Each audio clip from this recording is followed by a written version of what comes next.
നമസ്കാരം, ആഴ്ചവട്ടത്തിലേക്ക് സ്വാഗതം.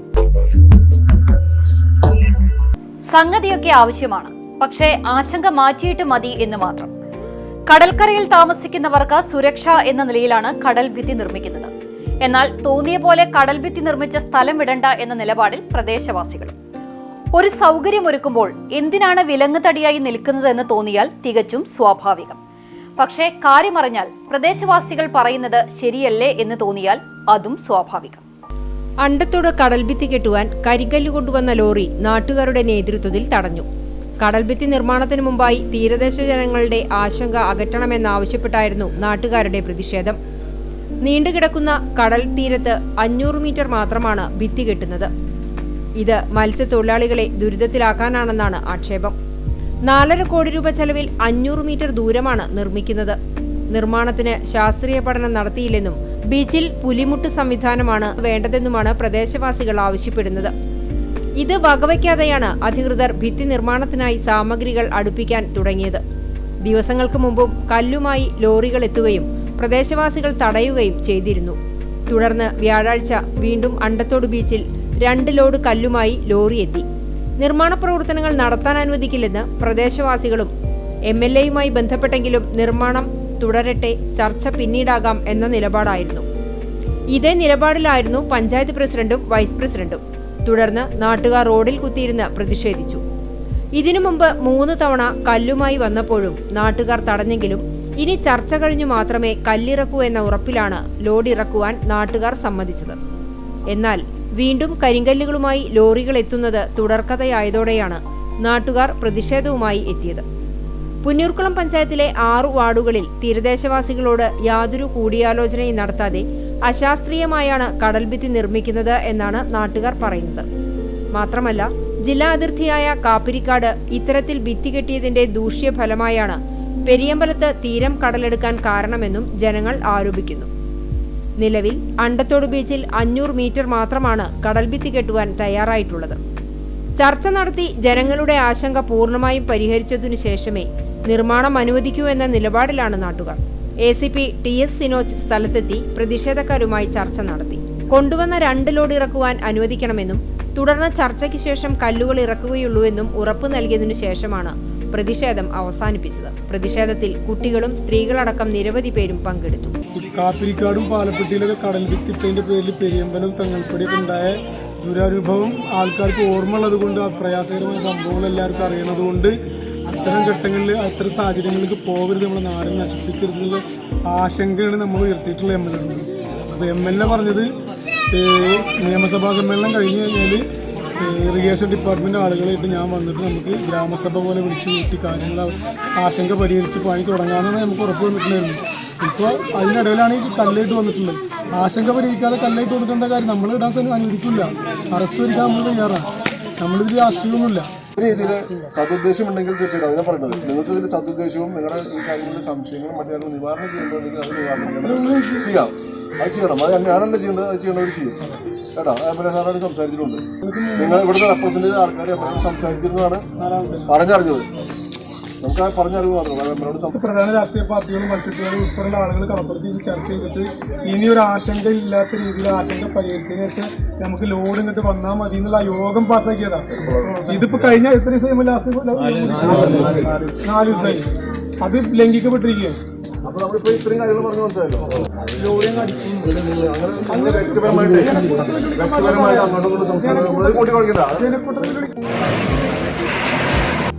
കടൽ തീരത്ത് താമസിക്കേണ്ടവരാണ് കടൽ മക്കൾ. അതുകൊണ്ട് തന്നെ അവിടെ ഉണ്ടാകാവുന്ന സാഹചര്യങ്ങളെക്കുറിച്ചും എങ്ങനെയാണ് അത് തടയാനുള്ള മാർഗങ്ങളെന്നും ഇവിടെയുള്ളവർക്ക് നല്ല ബോധ്യമുണ്ട് താനും. പ്രവൃത്തികൾ നടത്തി എന്ന പേരിന് എന്തെങ്കിലും ചെയ്തു വെച്ചിട്ട് കാര്യമില്ല. ദീർഘകാലത്തെങ്കിലും ഉപകാരപ്രദമാകുന്ന രീതിയിൽ വേണം നിർമ്മാണ പ്രവൃത്തികൾ ചെയ്യാൻ. അതുമല്ലെങ്കിൽ ജനങ്ങൾ പറഞ്ഞ പോലെ ആശങ്കയകറ്റി കൃത്യമായ വിശദീകരണം നൽകി നിർമ്മാണ പ്രവർത്തനങ്ങൾ തുടരുക. ലഹരി സമൂഹത്തിൽ വിഷവിപത്തായി പടർന്നു പിടിക്കുകയാണ്. എത്രയെത്ര ജീവനും ജീവിതങ്ങളുമാണ് ലഹരി ഇല്ലാതാക്കുന്നത്. നിയമങ്ങൾ കർശനമാണ്. ലഹരി വിറ്റാലും പിടിച്ചാലും എല്ലാം ശിക്ഷയുമുണ്ട്. എന്നിട്ടും ദിനം പ്രതി കേരളത്തിലേക്ക് ഒഴുകുന്ന ലഹരിയുടെ കണക്കിൽ നിന്ന് ഒന്ന് മനസ്സിലാക്കാം. അത്രയേറെ പേർ നമുക്ക് ചുറ്റും ലഹരി ഉപയോഗിക്കുന്നുണ്ടെന്ന്. ഒരു പൗരൻ എന്ന നിലയിൽ ലഹരിക്കെതിരെ എന്തെല്ലാം ചെയ്യാൻ കഴിയുമോ അതെല്ലാം ചെയ്യാൻ നമ്മൾ ഓരോരുത്തരും മുന്നോട്ട് വരണം. നമ്മുടെ മക്കളെ, നാടിനെ, സമൂഹത്തെ, യുവതലമുറയെ രക്ഷിക്കാൻ അതിനായി കൂട്ടായ പ്രവർത്തനം അനിവാര്യമാണ്. CCTVയും ലഹരിക്കെതിരെ ബോധവൽക്കരണ ക്യാമ്പയിനുമായി മുന്നിട്ടിറങ്ങുകയാണ്. CCTVയുടെ ലഹരിവിരുദ്ധ ക്യാമ്പയിന് പ്രൗഢമായ തുടക്കമായിരുന്നു. എക്സൈസ്, പോലീസ്, തദ്ദേശ സ്ഥാപനങ്ങൾ, വിവിധ കൂട്ടായ്മകൾ എന്നിവയുടെ സഹകരണത്തോടെ CCTV നടത്തുന്ന ലഹരിവിരുദ്ധ ക്യാമ്പയിനാണ് തുടക്കമായത്. CCTV കോൺഫറൻസ് ഹാളിൽ നടന്ന ചടങ്ങിൽ assistant excise commissioner PK Satheesh campaign ഉദ്ഘാടനം ചെയ്തു. സമകാലിക സമൂഹം നേരിടുന്ന വലിയ പ്രതിസന്ധിയെ നേരിടാൻ തങ്ങളാലാകും വിധം പ്രവർത്തിക്കാൻ സാമൂഹ്യ പ്രതിബദ്ധതയോടെ മുന്നിട്ടിറങ്ങിയ CCTVയെ സർക്കാരിനു വേണ്ടി, എക്സൈസ് വകുപ്പിനു വേണ്ടി അസിസ്റ്റന്റ് എക്സൈസ് കമ്മീഷണർ അഭിനന്ദിച്ചു. ലഹരിക്കെതിരെ ചെറുവിരൽ അനക്കുന്നത് പോലും മഹത്തായ സാമൂഹ്യ സേവനമാണ്. നമ്മുടെ തലമുറയെ കാർന്നു തിന്നുന്ന വിപത്തിനെതിരെ എക്സൈസും പോലീസും വലിയ യുദ്ധമാണ് നടത്തിക്കൊണ്ടിരിക്കുന്നത് എന്നും കമ്മീഷണർ പറഞ്ഞു. 2024 വർഷത്തിൽ മാത്രം 27,171 കേസുകൾ ഈ ഇനത്തിൽ ചാർജ് ചെയ്യുകയും 24,632 പേരെ അറസ്റ്റ് ചെയ്യുകയും ടൺ കണക്കിന് കിലോ മയക്കുമരുന്ന് നശിപ്പിച്ചിട്ടും ഇതിന്റെ വ്യാപനം കുറയുന്നില്ലെന്നും എല്ലാത്തരം ജാഗ്രതയോടെയും സമൂഹമൊന്നാകെ ലഹരിക്കെതിരെ അണിനിരക്കണമെന്നും PK സതീഷ് കൂട്ടിച്ചേർത്തു. ലഹരി സംബന്ധമായ പരാതികൾ അറിയിക്കുന്നതിന് കേരള ഗവൺമെൻറ് ഒരു ടോൾ ഫ്രീ മൊബൈൽ നമ്പർ ഇപ്പോൾ പ്രഖ്യാപിച്ചിട്ടുണ്ട്. സാക്ഷാൽ DGPയുടെ, എക്സൈസ് കമ്മീഷണറുടെ ഔദ്യോഗിക മൊബൈൽ നമ്പറാണ് കേരള ഗവൺമെൻറ് ലഹരി സംബന്ധമായ പരാതികൾ അറിയിക്കുന്നതിനായിട്ട് പരസ്യപ്പെടുത്തിയിരിക്കുന്നത്. ധൈര്യപൂർവ്വം 24 മണിക്കൂറും ഈ നമ്പറിൽ വിളിച്ചു പറഞ്ഞാൽ പരാതിക്ക് 24 മണിക്കൂറിനുള്ളിൽ പരിഹാരമുണ്ടാവുന്ന സത്വര നടപടികൾ ഗവൺമെൻറ് സ്വീകരിച്ചിട്ടുണ്ട്. 9417800 എന്നതാണ് ആ ടോൾ ഫ്രീ നമ്പർ. ആ ടോൾ ഫ്രീ നമ്പർ പരാതി പറഞ്ഞാൽ നിങ്ങളുടെ പേരോ മേൽവിലാസമോ യാതൊരു വിവരങ്ങളും ഒരു കാരണവശാലും പുറത്തു പോകില്ല. തിരുവനന്തപുരത്ത് DGPയുടെ ഓഫീസിൽ പ്രവർത്തിക്കുന്ന കൺട്രോൾ റൂമിലാണ് പരാതി പോവുക. അവിടെ 24 മണിക്കൂറും പരാതി എഴുതിയെടുക്കാൻ പോലീസുകാരെ നിയമിച്ചിട്ടുണ്ട്. പരാതി എഴുതിയെടുത്തു കഴിഞ്ഞാൽ ആ പരാതി ഉടൻ തന്നെ അതാത് എക്സൈസ്, പോലീസ് ജില്ലാ മേധാവികൾക്ക് വാട്സപ്പിലൂടെ കൈമാറും.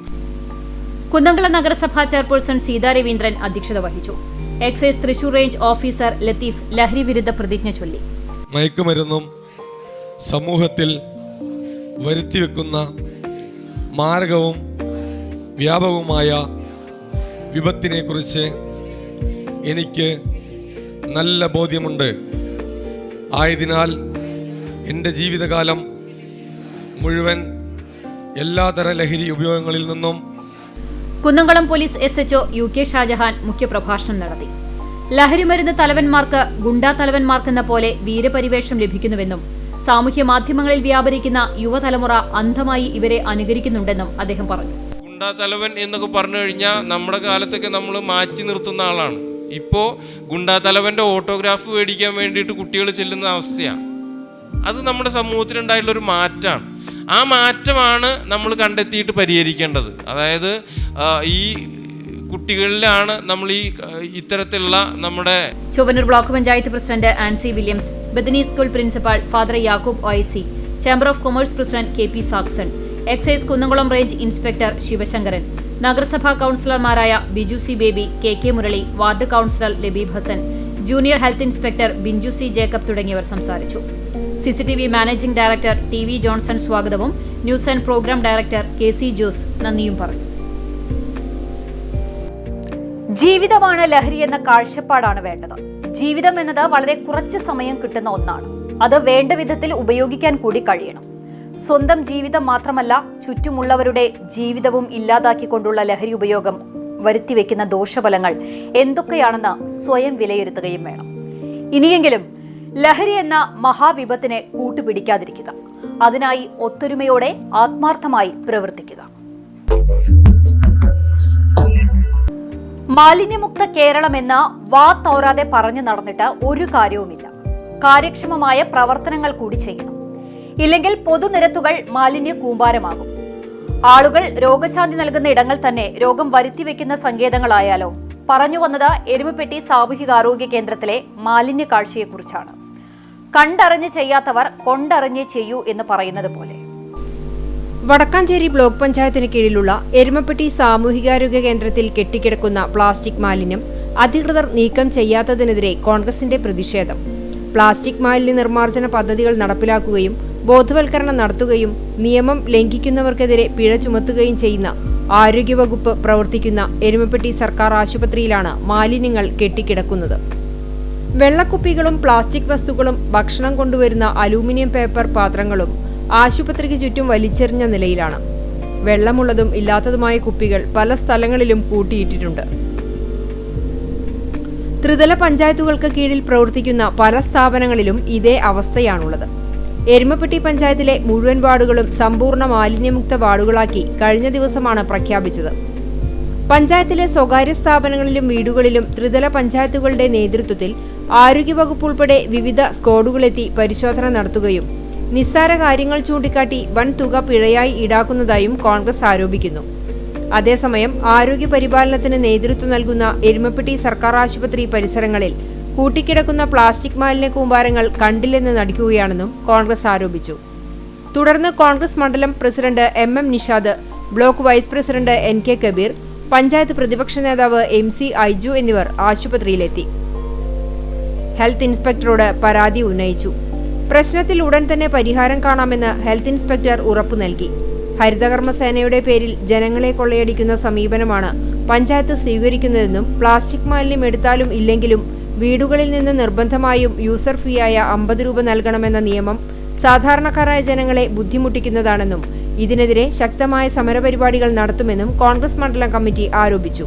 ഇന്നലെ ബ്ലോക്ക് പഞ്ചായത്തിൻ്റെ കീഴിലുള്ള ഉദ്യോഗസ്ഥന്മാർ എരുമപ്പെട്ടിയിൽ വന്നിട്ട് ഇവിടുത്തെ പല സ്ഥാപനങ്ങളിൽ നിന്നും വലിയ സംഖ്യ ഫൈൻ ഈടാക്കിയിട്ടുണ്ട്. അപ്പോൾ അതേ ബ്ലോക്ക് പഞ്ചായത്തിൻ്റെ കീഴിലുള്ള ഹോസ്പിറ്റലിൽ പല വിവിധ ഭാഗങ്ങളിലായിട്ട് പ്ലാസ്റ്റിക് മാലിന്യങ്ങൾ കൂമ്പാരമായി കിടക്കുന്നതാണ് ഇതിൽ കാണുന്നത്. അപ്പോൾ ആദ്യം ഇവരെ കീഴിലുള്ള സ്ഥാപനങ്ങൾ അത് ശുചീകരിക്കാൻ തയ്യാറാവാതെ സാധാരണക്കാരുടെ കയ്യിൽ നിന്നും വലിയ സംഖ്യകൾ ഫൈൻ ഈടാക്കുന്ന ഒരു സംവിധാനമാണ് ഇപ്പോൾ ബ്ലോക്ക് പഞ്ചായത്തായാലും ഇവിടെ നടത്തിക്കൊണ്ടിരിക്കുന്നത്. മാലിന്യ നിർമ്മാർജ്ജനം എന്ന് പറഞ്ഞാൽ കൃത്യമായി മാലിന്യം സംസ്കരിക്കുക എന്നതാണ്. ആശുപത്രികളിൽ ഉണ്ടാകുന്ന മാലിന്യം അലക്ഷ്യമായി കൂട്ടിയിട്ടാൽ അതിൽ നിന്ന് പടർന്നു പിടിക്കാവുന്ന രോഗങ്ങളെക്കുറിച്ച് ചിന്തിക്കാവുന്നതേയുള്ളൂ. ഒടുവിൽ ആശ്വാസത്തിനായി വന്നവർക്ക് ആശുപത്രി വിട്ടുപോകാൻ കഴിയാത്ത സ്ഥിതിയാകും. ആരോഗ്യവകുപ്പ് ഇക്കാര്യത്തിൽ ശുഷ്കാന്തി കാണിച്ചേ പറ്റൂ. പരീക്ഷാ ചൂടൊഴിഞ്ഞു. ഇനി 2 മാസക്കാലം കുട്ടികൾക്ക് വേനലവധിയാണ്. വിദ്യാലയങ്ങൾ, വിദ്യാർത്ഥികൾ തമ്മിലുള്ള സംഘർഷങ്ങൾ ഇത്തവണ വലിയ വാർത്തകളായിട്ടുണ്ട്. സത്യത്തിൽ കുട്ടികൾക്ക് ഇത് എന്തു പറ്റി എന്ന് ചോദിക്കേണ്ട അവസ്ഥ. നിസ്സാര കാര്യങ്ങൾക്കാണ് കുട്ടികൾ തമ്മിൽ വാക്കുതർക്കവും പിന്നീട് അടിപിടിയും ഒടുവിൽ ആക്രമണങ്ങളിലേക്കും വഴിമാറുന്നത്. പരീക്ഷയുടെ അവസാന ദിവസവും കുട്ടികൾ തമ്മിൽ എന്തെങ്കിലും പ്രശ്നങ്ങൾ ഉണ്ടാകുമോ എന്ന ആശങ്കയും ഉണ്ടായിരുന്നു. അതുകൊണ്ട് തന്നെ വിദ്യാഭ്യാസ വകുപ്പ് കർശന നിർദ്ദേശങ്ങളും അധ്യാപകർക്ക് നൽകിയിരുന്നു. എന്തായാലും പരീക്ഷയുടെ അവസാന ദിവസം സമാധാനപരമായിരുന്നു. ആശ്വാസം. SSLC +2 ഉൾപ്പെടെയുള്ള പരീക്ഷകൾക്ക് സമാപനമായതോടെ കുട്ടികളും ഹാപ്പി. നിലവിലെ സംസ്ഥാനത്തെ സ്കൂൾ കലാലയങ്ങളിലെ സംഘർഷങ്ങളുടെ പശ്ചാത്തലത്തിൽ ആവശ്യമായ ക്രമീകരണങ്ങളാണ് പോലീസ് നേതൃത്വത്തിൽ വിദ്യാഭ്യാസ സ്ഥാപനങ്ങളിൽ ഒരുക്കിയത്. SSLCക്ക് ബയോളജിയും +2വിന് philosophy, computer science, statistics, journalism തുടങ്ങി വിവിധ വിഷയങ്ങളിലുമാണ് അവസാന പരീക്ഷ നടന്നത്. കുട്ടികളെ പൊതുവെ ശാസ്ത്ര വിഷയങ്ങളാണ് വലച്ചത്. അതിൽ ഫിസിക്സ് ആയിരുന്നു കടുകട്ടിയായതെന്ന് വിദ്യാർത്ഥികൾ പറഞ്ഞു. എക്സാമുകളെ ഇന്നത്തോടെ കഴിഞ്ഞ് ഒരു കുഴപ്പമൊന്നുമായില്ല. ഒരു 10 എക്സാം കഴിഞ്ഞ് ഒരു കുഴപ്പമൊന്നുമായില്ല. ചില ചോദ്യങ്ങൾ കുറച്ച് ടഫ് ഉണ്ടായിരുന്നു. എന്നാലും ഫിസിക്സ് നല്ല ടഫായിരുന്നു. എന്നാലും ഒക്കെ പാസ്സാവുന്നൊരു പ്രതീക്ഷ ഉണ്ട്. എന്താണ് സ്കൂൾ വിട്ട് കഴിഞ്ഞാൽ പരിപാടികൾ എന്താ വെച്ചാൽ കളി തന്നെ. കളിക്കണം. പിന്നെ ടീച്ചിട്ടുള്ള മാർഗം ഒരു ഇതൊക്കെ എളുപ്പമായിരുന്നു. പിന്നെ ടഫ് എന്ന് പറയാൻ അത്ര ടഫ് വന്നിട്ടില്ല. ഏതായിരുന്നു ഒരു ഏറ്റവും എളുപ്പം അല്ലെങ്കിൽ ടഫായിട്ട് തോന്നുന്ന സബ്ജക്റ്റുകൾ അതൊക്കെയായിരുന്നു? മാത്സ് കുറച്ച്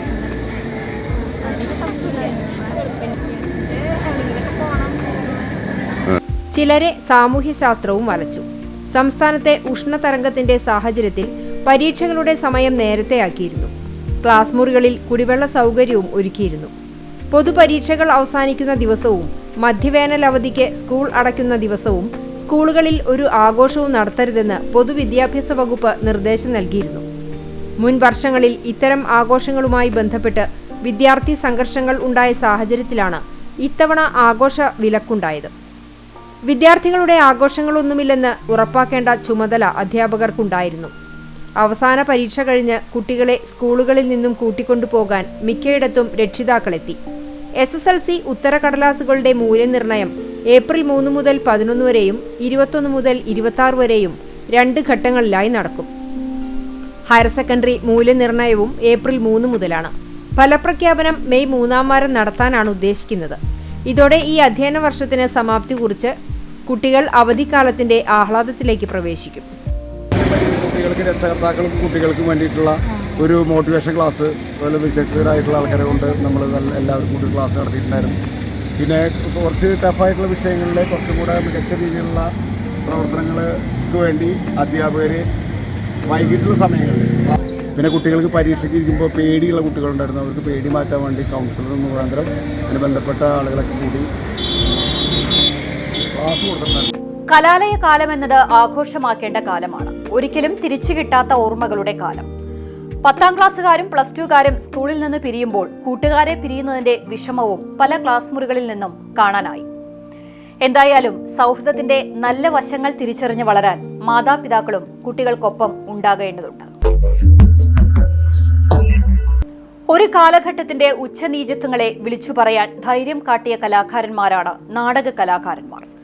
സമകാലിക വിഷയങ്ങളെ മനുഷ്യ മനസ്സിൽ പതിയത്തക്ക വിധം നാടകത്തെ ജനകീയമാക്കിയവർ. സമകാലീന സമൂഹത്തിൽ നാടകങ്ങളുടെ ആവിഷ്കാര സ്വാതന്ത്ര്യം നഷ്ടപ്പെടുമ്പോൾ ഒരു കാലഘട്ടത്തിൽ നാടകാഭിനയത്തിൽ തിളങ്ങിയവർക്കും ചിലത് പറയാനുണ്ട്. ഓർമ്മകളുടെ ആഴികളിൽ സ്മൃതി നഷ്ടപ്പെടാതെ കാത്തുവെച്ച നാടകവിശേഷങ്ങൾ. 6 പതിറ്റാണ്ട് നീണ്ട നാടക ജീവിതത്തിൽ മലയാളത്തിന്റെ തലയെടുപ്പുള്ള അഭിനേതാക്കൾക്കൊപ്പം വേദി പങ്കിട്ടതിന്റെ ഓർമ്മകളിലാണ് വിജയൻ പള്ളിക്കര. 18ാം വയസ്സിൽ പിതാവിന്റെ കൈപിടിച്ച് അരങ്ങിലെത്തിയ വിജയൻ 10,000-ഓളം വേദികളിലാണ് വിവിധ വേഷങ്ങൾ കിട്ടിയാടിയത്. അടിമ എന്ന നാടകത്തിൽ സ്ത്രീവേഷം അഭിനയിച്ചുകൊണ്ടാണ് വിജയൻ പള്ളിക്കര തന്റെ അഭിനയ സബരിക്ക് തുടക്കം കുറിച്ചത്. ആരോഗ്യ പ്രശ്നങ്ങൾ മൂലം ഏകദേശം 10 വർഷം മുൻപ് വേദികളിൽ നിന്ന് പടിയിറങ്ങിയെങ്കിലും നാടകത്തെക്കുറിച്ച് സംസാരിക്കാൻ തുടങ്ങിയാൽ പള്ളിക്കരയിലെ പഴയ നാടക കലാകാരൻ ഊർജ്ജസ്വലനാകും. 87 വയസ്സ് പിന്നിട്ടുവെങ്കിലും നാടകവേദികളിലെ അനുഭവങ്ങൾ പങ്കുവയ്ക്കുമ്പോൾ അദ്ദേഹത്തിന്റെ പ്രായം റിവേഴ്സ് ഗിയറിലെത്തും. വളരെ ആവേശത്തോടെയാണ് അരങ്ങിൽ നിന്ന് അരങ്ങിലേക്ക് കഥാപാത്രങ്ങളായി പകർന്നാട്ടം നടത്തിയിരുന്ന നാടകകാലത്തെ വിജയൻ പള്ളിക്കര ഓർമ്മിച്ചെടുക്കുന്നത്. ഭരത് പ്രേംജി, ഭരത് PG ആന്റണി, തിലകൻ, അബൂബക്കർ, പ്രേംജിയുടെ മകൻ KPSC പ്രേമചന്ദ്രൻ തുടങ്ങി പ്രതിഭാധനരായ കലാകാരന്മാർക്കൊപ്പം കേരളത്തിലെമ്പാടും നാടകം കളിക്കാനായത് അഭിനേതാവ് എന്ന നിലയിൽ വിജയൻ പള്ളിക്കരയ്ക്ക് ചാരിതാർത്ഥ്യജനകമാണ്. തൃശൂർ കലാകേന്ദ്രം, കുന്നംകുളം ഗീതാഞ്ജലി, കാഞ്ഞൂർ ഭാരത്, കൊച്ചിൻ അനുപമ, ആലുവ ശാരിക, പാലക്കാട് സൂര്യചേതന, തൃശൂർ വാസര തുടങ്ങി കേരളത്തിലെ പ്രമുഖ സംഘങ്ങളിൽ പ്രശസ്തരായ അഭിനേതാക്കൾക്കൊപ്പം വേദി പങ്കിടാൻ വിജയൻ പള്ളിക്കരയ്ക്കായി. നമ്പൂതിരിയായും ഹാജിയാരായും ഘനഗംഭീരമായ ശബ്ദത്തിൽ കാണികളെ കയ്യിലെടുക്കാനുള്ള പ്രത്യേകമായ മിടുക്ക് വിജയനിലെ നടനുണ്ടായിരുന്നു.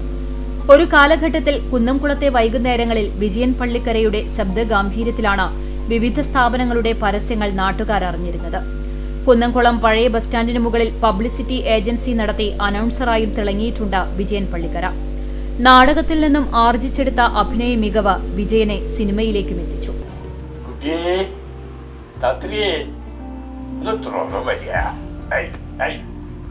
അടുത്തുന്നോളോ എന്താ ഒഴിഞ്ഞ് മാറി മാറി അയത്തണ്ട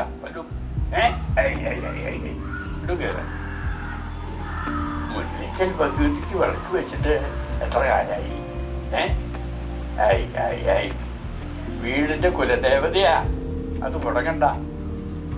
ഒരു തരി നെയ്ത്തിരി കത്തിക്കാനൊരു ഒരു ഒരു ഒരു ഒരു ഒരു ഒരു ഇതില്ല അല്ലേ? തന്നെ കണ്ടിട്ട് ചെക്കൻ താങ്ങുന്നതായിട്ട് ഇങ്ങനെ തെക്ക് വടക്ക് ഇങ്ങനെ നടക്കുന്നത്. 75ഓളം ചലച്ചിത്രങ്ങളിൽ ചെറുതും വലുതുമായ വേഷങ്ങളിലൂടെ അഭ്രപാളിയിലും തന്റെ അഭിനയം കാഴ്ചവെക്കാനായി ഇദ്ദേഹത്തിന് കഴിഞ്ഞിട്ടുണ്ട്. സത്യൻ, അന്തിക്കാട് ചിത്രങ്ങളിൽ ഒരു കാലത്ത് സ്ഥിര സാന്നിധ്യമായിരുന്നു വിജയൻ പള്ളിക്കര. രാജ്യത്തിന്റെ പ്രധാന നഗരങ്ങളിൽ നാടകാവതരണത്തിനായി 4 മാസം നീണ്ട യാത്ര നടത്തിയതും വടക്കേ ഇന്ത്യയിൽ ലഭിച്ച വമ്പൻ വരവേൽപ്പും വിജയൻ പള്ളിക്കര അഭിമാനത്തോടെ ഓർക്കുന്നു.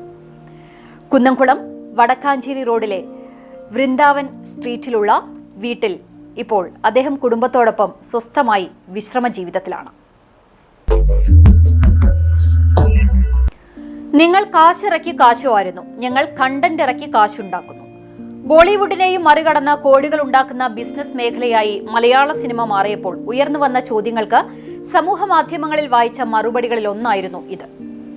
അപ്പോഴും ഒരു ചോദ്യം ബാക്കി നിന്നു. മലയാള സിനിമയ്ക്ക് ഒരിക്കലും കോടികൾ മുടക്കി ഒരു ചിത്രം എടുക്കാനാവില്ലേ? എടുത്താൽ അത് വിജയിപ്പിക്കാനാകുമോ? അതിനുള്ള ഉത്തരമാണ് എമ്പുരാൻ. ഹോളിവുഡ് സിനിമയെ അനുസ്മരിപ്പിക്കുന്ന രംഗങ്ങളുമായുള്ള ചിത്രം.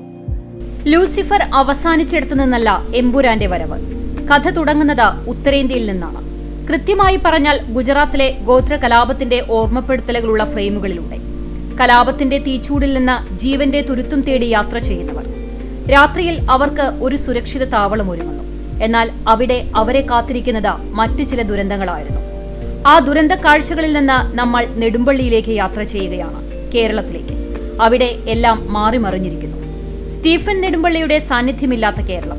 പാർട്ടിയെയും കേരളത്തെയും ജതിൻ രാംദാസിനെ ഏൽപ്പിച്ച് സ്റ്റീഫൻ പോയിട്ട് 5 വർഷമായിരിക്കുന്നു. അപ്പോഴും പക്ഷേ ഗോവർദ്ധൻ തിരക്കിലാണ്. അയാൾ ഇപ്പോഴും ലൂസിഫറെ തേടിക്കൊണ്ടിരിക്കുകയാണ്. എന്തിനു വേണ്ടിയാണത്? അതിനുള്ള ഉത്തരമാണ് പ്രേക്ഷകന് എമ്പുരാൻ സമ്മാനിക്കുന്നത്. ബ്ലാക്ക് ഹോക്ക് ഹെലികോപ്റ്ററുകളും കോടികളിറങ്ങുന്ന ചാർട്ടേഡ് വിമാനങ്ങളും പാറിപ്പറക്കുകയാണ് ചിത്രത്തിലാകെ. വെടിയൊച്ചകളും സ്ഫോടനങ്ങളുമാണെങ്ങും. എമ്പുരാന്റെ ആദ്യ പകുതിയെ വ്യത്യസ്തമാക്കുന്നതും ലോകത്തിന്റെ വിവിധ ഭാഗങ്ങളിൽ നിന്നുള്ള ഈ ബ്രഹ്മാണ്ഡ കാഴ്ചകളാണ്. ഇത്രയേറെ ലൊക്കേഷനുകളിൽ ഷൂട്ട് ചെയ്ത ഒരു മലയാള ചിത്രം ഇതിനു മുൻപുണ്ടായിട്ടില്ല. ഓരോ പ്രദേശത്തിനും ചേരുന്ന വിധം ഫ്രെയിമുകൾ ഒരുക്കിയിരുന്നു സുജിത് വാസുദേവ്. ഛായാഗ്രാഹകൻ ഏറ്റവും വെല്ലുവിളി നേരിടുന്ന നിമിഷങ്ങളാണ് ചിത്രത്തിലാകെ. വികാരനിർഭരമായ രംഗങ്ങളിലെ ക്ലോസപ്പ് സൂക്ഷ്മത മുതൽ യുദ്ധരംഗങ്ങളിലെ വിശാലത വരെ സാധ്യമാക്കേണ്ടി വന്നു അദ്ദേഹത്തിന്. തനത് കാഴ്ചകൾക്കൊപ്പം CGI കൂടിച്ചേരുമ്പോൾ എമ്പുരാൻ ഒരു വിസ്മയമായി മാറുന്നു. ചിത്രത്തിന്റെ ഓപ്പണിംഗ് ഷോട്ടിൽ നിന്ന് തന്നെ അത് വ്യക്തം. യുദ്ധവും ആഭ്യന്തര കലാപവും തകർത്ത ഇറാഖിലെ പ്രേതഭൂമികളിലൊന്നിൽ നിന്നുള്ള കാഴ്ച ഹോളിവുഡ് സിനിമകളോളം തന്നെ പോന്നതായിരുന്നു. കേരളത്തിലാണെങ്കിലും ലോകത്തിന്റെ ഏതു കോണിലാണെങ്കിലും എമ്പുരാന്റെ ഫ്രെയിമുകൾ സുജിത് വാസുദേവിൽ ഭദ്രമായിരുന്നു. മുരളി ഗോപി അവസാനമായി തിരക്കഥ എഴുതിയത് തീർപ്പ് എന്ന ചിത്രത്തിനായിരുന്നു 2022. 2017 ടിയാൻ, 2013 ലെഫ്റ്റ് റൈറ്റ് ലെഫ്റ്റ്. ഈ സിനിമകളെയെല്ലാം പിന്തുടരുന്നവർക്ക് ഒരു കാര്യം വ്യക്തമാണ്. അത് മുരളി ഗോപിയുടെ രാഷ്ട്രീയ എഴുത്തിനെ പറ്റിയുള്ളതാണ്. സമകാലിക കേരള രാഷ്ട്രീയത്തെ, ഇന്ത്യയുടെ രാഷ്ട്രീയ ചരിത്രത്തെ ഇത്രമേൽ വൃത്തിയോടെ സിനിമയിലേക്ക് സന്നിവേശിപ്പിച്ച തിരക്കഥാകൃത്തുകൾ അപൂർവമായിരിക്കും. കേരളത്തിനുമേൽ പതിയെ പടർന്നുകൊണ്ടിരിക്കുന്ന രാഷ്ട്രീയ ഭീതിയുടെ നേർക്കാഴ്ച കൂടിയാണ് എമ്പുരാൻ. അതിൽ കാവ്യം ഇടത് വലത് രാഷ്ട്രീയവുമുണ്ട്. അവയിലെ പുഴുക്കുത്തുകളുണ്ട്, കലാപങ്ങളുണ്ട്, കേന്ദ്ര ഏജൻസികളുടെ നിരന്തര സാന്നിധ്യമുണ്ട്. രാഷ്ട്രീയം എങ്ങനെയാണ് ഓരോരുത്തരുടെയും നിലനിൽപ്പിനു വേണ്ടി മാത്രമായുള്ള ആയുധമായി മാറുന്നത് എന്നതിന്റെ ഓർമ്മപ്പെടുത്തലുമുണ്ട്. സമാനമായ കഥാപശ്ചാത്തലമാണ് എമ്പുരാനു വേണ്ടിയും മുരളി ഗോപി ഒരുക്കിയത്. ഒരു കാര്യം ഉറപ്പ്, മലയാളത്തിലെ ആക്ഷൻ ത്രില്ലർ സിനിമകൾ എമ്പുരാന് മുൻപും ശേഷവും എന്നായിരിക്കും അടയാളപ്പെടുത്തുക. അത് ബജറ്റിന്റെ കാര്യത്തിലാണെങ്കിലും സംവിധാന, അഭിനയ, ആക്ഷൻ മികവിന്റെ കാര്യത്തിലാണെങ്കിലും. ഒന്നുകൂടി ലൂസിഫറിന്റെ 3 ഭാഗവും വരുന്നുണ്ട്. അതിലെ സർപ്രൈസുകളിലേക്കുള്ള ചൂണ്ടുപലകയായിട്ടാണ് എമ്പുരാൻ അവസാനിച്ചത്. വാർത്തയും വാർത്താ വിശകലനവുമായുള്ള ആഴ്ചവട്ടം ഇവിടെ പൂർണ്ണമാകുന്നു. നന്ദി, നമസ്കാരം.